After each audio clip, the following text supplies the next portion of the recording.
नमस्कार सभी को हमारे R3 ड्रेनफो चैनल पर एक बार फिर आपका स्वागत है। अगर आपने अभी अपना टेक्नोस्पार्क 20 प्रो सेटअप किया है तो यहाँ वे पहली चीजें हैं जो आपको अपने फोन को तैयार करने के लिए करनी चाहिए। तो चलिए एक एक करके जल्दी और आसान तरीके से शुरू करते हैं।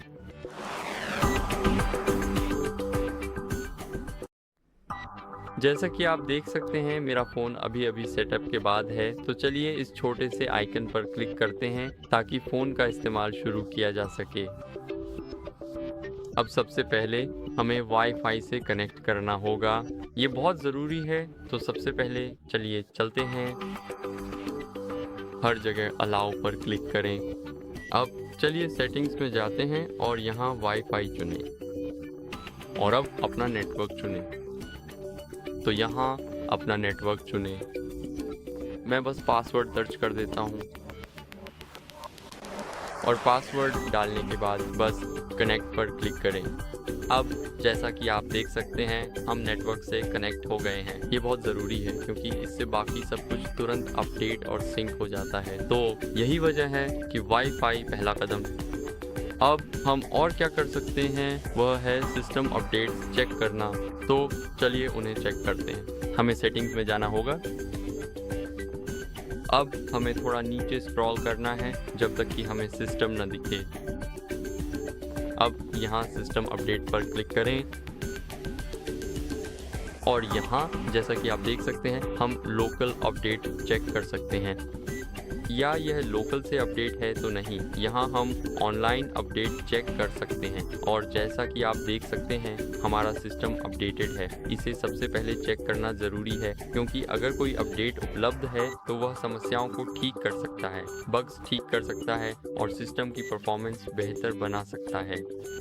तो ये दूसरी चीज़ है जो आपको करनी चाहिए। अब चलिए एक गूगल अकाउंट जोड़ते हैं।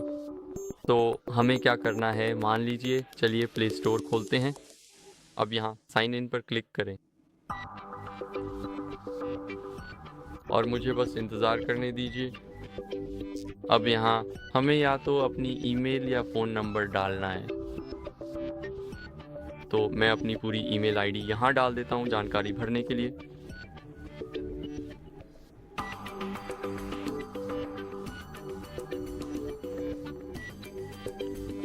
और उसके बाद हमें अपना पासवर्ड दर्ज करना होगा। तो मैं ये कैमरे के बाहर करूँगा।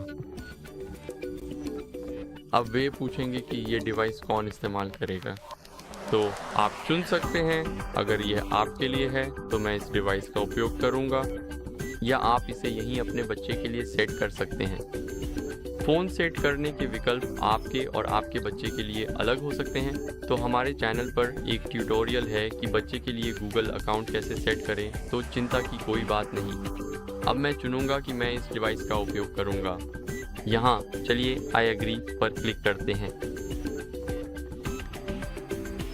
और अब ये गूगल सेवाओं से कनेक्ट हो रहा है। तो यहाँ आप लोग ये भी कर सकते हैं कि डिवाइस डेटा का बैकअप सक्षम करें। अपने फ़ोन पर कोई भी ज़रूरी फाइल न खोने के लिए यह बहुत ज़रूरी है, इसीलिए मैं आपको सलाह दूंगा कि आप इसे यहीं सक्षम कर लें। अब चलिए एक्सेप्ट पर क्लिक करते हैं और हम शुरू करने के लिए तैयार हो जाएंगे। मुझे बस गेट स्टार्टेड पर क्लिक करना है। यहाँ हमसे पूछा जाएगा कि सभी ऐप्स को अपडेट करें, तो आप या तो इंस्टॉल या स्किप पर क्लिक कर सकते हैं। मैं इसे छोड़ दूंगा। यहाँ आप अपनी खरीदारी सत्यापित करने के लिए अपने पासवर्ड या बायोमेट्रिक्स का उपयोग कर सकते हैं। तो मैं पासवर्ड के साथ जाऊंगा। मैं इसे कैमरे के बाहर पुनः प्रस्तुत करूंगा। और अब जैसा कि आप लोग देख सकते हैं प्ले स्टोर लोड हो रहा है।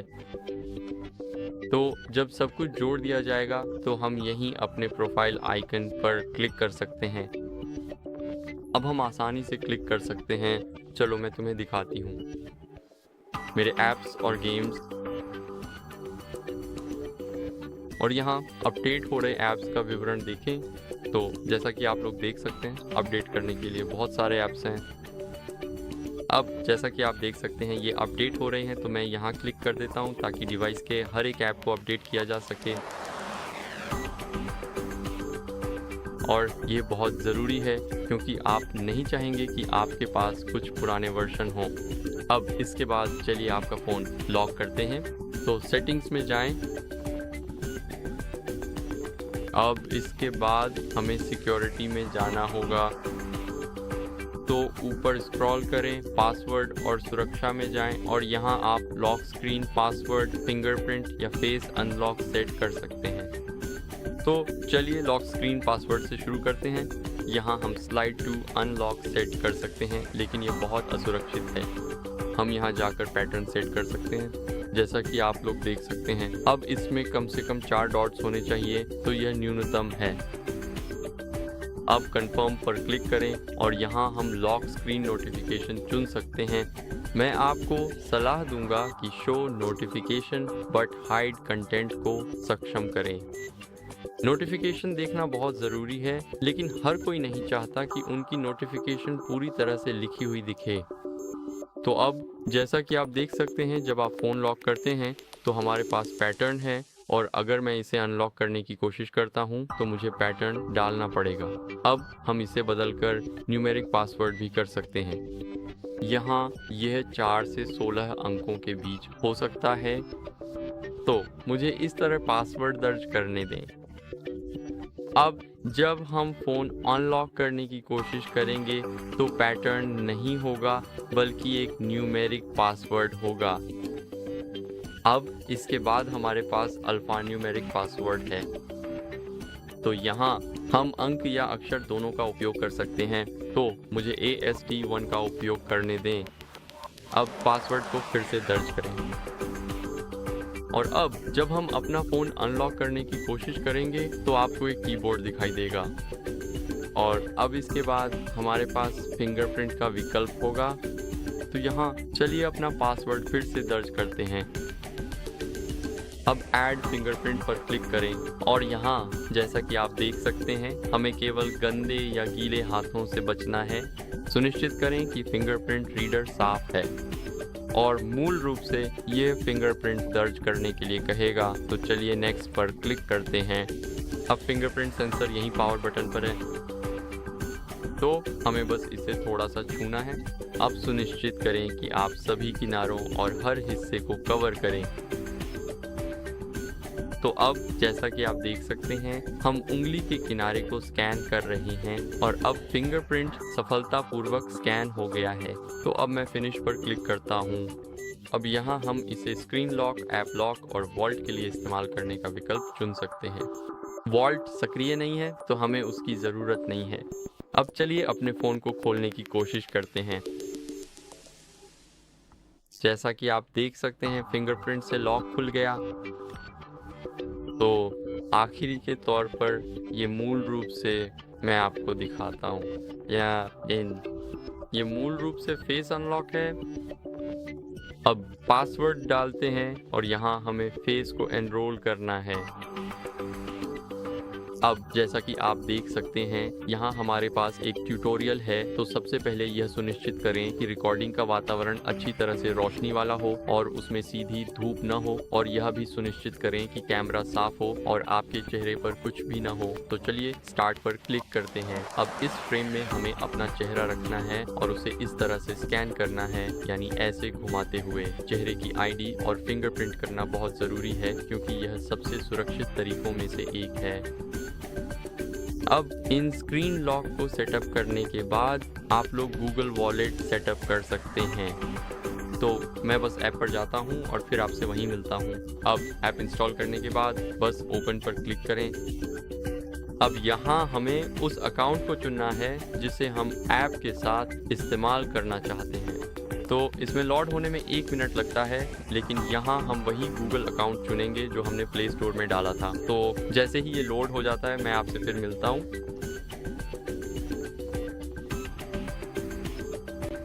अब उसके बाद हमारे सामने एक मेन्यू आएगा। तो चलिए व्यू वॉलेट पर क्लिक करते हैं, और यहाँ गूगल वॉलेट को आपको नोटिफिकेशन भेजने की अनुमति दें। यह आपके खर्चों के बारे में हो सकता है। तो अब आप लोग ऐड टू वॉलेट पर क्लिक कर सकते हैं, और यहाँ आप payment card, transit pass, loyalty card या गिफ्ट कार्ड जोड़ सकते हैं। अब चलिए आगे बढ़ते हैं और एक पेमेंट कार्ड जोड़ते हैं। यहाँ जैसा कि आप देख सकते हैं हमारे पास पहले से ही एक कार्ड है और हम इसे वॉलेट में जोड़ सकते हैं, या अगर आपके गूगल अकाउंट में कोई कार्ड नहीं है तो आप न्यू क्रेडिट और डेबिट कार्ड पर भी क्लिक कर सकते हैं। तो यहाँ हमें फ़ोन नंबर दर्ज करना होगा या ये मेनू को फ्रेम के साथ लाइन अप करके अपने आप सक्षम कर देगा। तो मूल रूप से जब आप अपना कार्ड यहाँ रखते हैं तो मैं आपको दिखाता हूँ। कल्पना कीजिए कि यह एक कार्ड है, आप बस इसे यहाँ फ्रेम में रख दें और यह सामने की तरफ स्कैन कर लेगा और फिर आपको इसे पलटना होगा और यह पीछे की तरफ भी स्कैन कर लेगा। तो इस तरह आप लोग आसानी से गूगल पे जोड़ सकते हैं। ये जटिल नहीं है, आपको बस अपना कार्ड अपने पास रखना है और मेरे पास अभी नहीं है, तो उसके बाद आप लोग अपनी बैटरी को ऑप्टिमाइज़ कर सकते हैं। तो वॉलेट में कार्ड जोड़ने के बाद आप अपनी बैटरी को ज़्यादा देर तक चलने में मदद कर सकते हैं। तो चलिए अब सेटिंग्स में चलते हैं। अब यहाँ हमें थोड़ा नीचे स्क्रॉल करना है जब तक कि हमें बैटरी लैब ना दिखे, और अब यहाँ जैसा कि आप देख सकते हैं इसने अपने आप फ्री ड्रेनिंग ऐप्स दिखा दिए हैं। तो अब ये फ़ोन में ड्रेनिंग ऐप्स को स्कैन करेगा जैसा कि आप देख सकते हैं। अब हम बैटरी ऑप्टिमाइजेशन पे क्लिक कर सकते हैं। हम ये समय समय पे कर सकते हैं, हर दिन नहीं, सिर्फ जब आपको करना हो तभी।